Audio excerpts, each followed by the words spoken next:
Well, Hong Kong's 14-day quarantine measures are now officially extended to everyone entering the city from abroad. But those coming from Taiwan and Macau are exempt. While many find the measures necessary, worries linger over potential loopholes and infection risks. Jackie Lin with that story.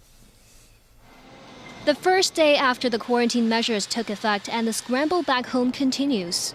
Very relieved. We've been trying to get her out for many days. It was like from war zone or something. Some could only secure a flight to Hong Kong after the measures took effect. I was supposed to catch a flight yesterday, but the Brunei government shut down their borders to foreign travelers, so I had to get a Singapore flight.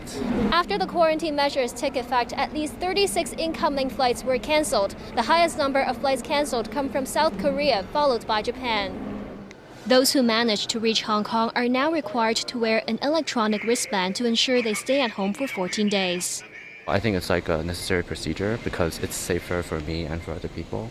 Even if they didn't have this policy, I would still try to stay at home for 14 days.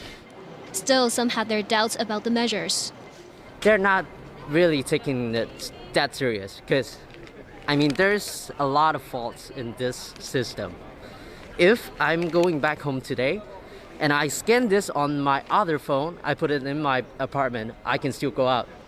And that's not his only worry. Instead of going home, he rented another apartment for isolation to minimize the risks of infecting his family. Sharing the same concern, tourism sector lawmaker Yu Si-wing says at least 10 hotels are willing to provide rooms for isolation purposes.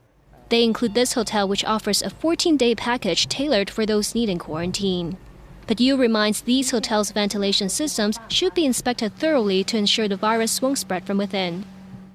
HKU virologist Ho Pak-leung agrees the newly returned are better sheltered in well-equipped hotels than at home.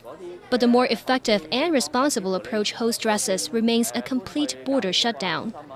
He says with more than 40 countries having closed their borders, Hong Kong should follow suit to join what he calls the global joint defense efforts against COVID-19. Jackie Lin, TVB News.